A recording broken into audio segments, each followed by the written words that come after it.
Right, okay, so this is just a quick video.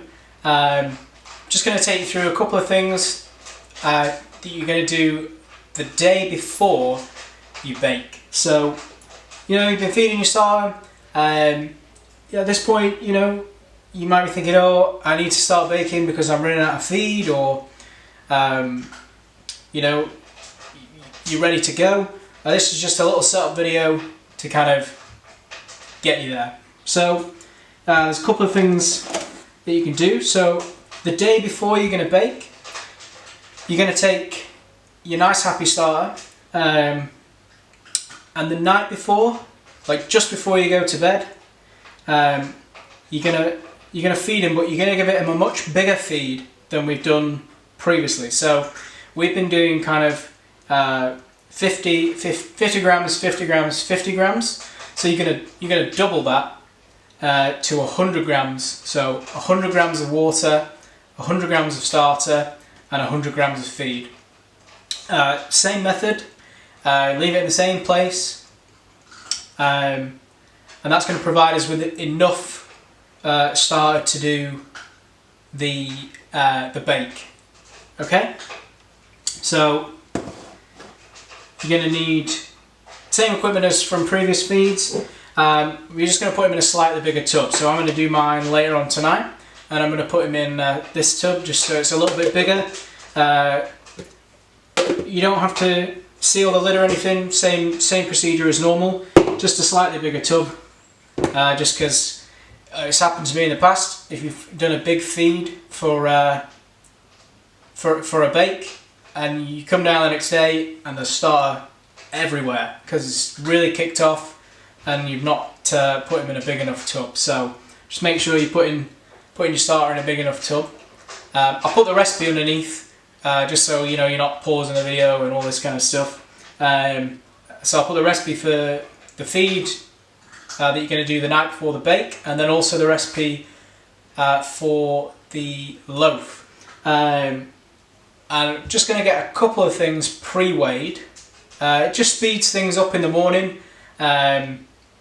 If the starter's really ready to go, it's quite a long process. There's a lot of steps, so the quicker you get started, the better, really. So I've got a kilo of strong bread flour, pre-weighed, just so I can get straight out tomorrow morning.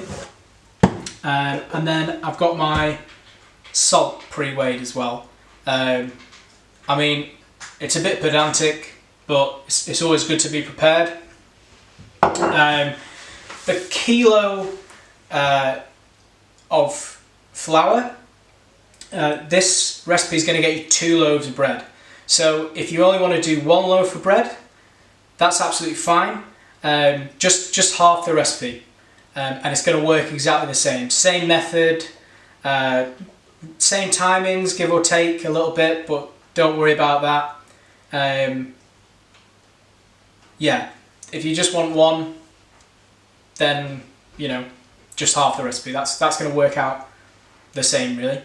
And then a few little tips just on keeping your starter. So you might want to do this before you bake.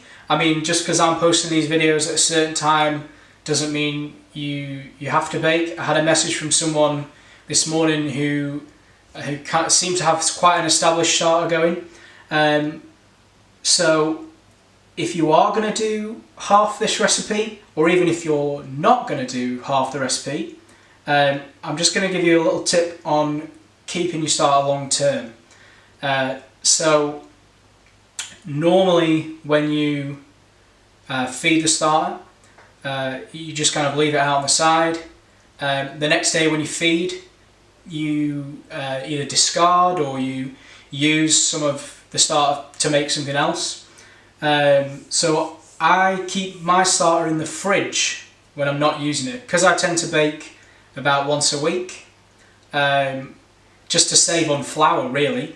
We've had to use a bit of flour to get the starter going, but now that it's established and we've got a good culture, it's not necessary to be feeding it every single day. So when you do your feed tonight for the bake, or whatever night you start, you're going to do 100, 100, 100, as I just said. That should leave you with 50 grams of starter left.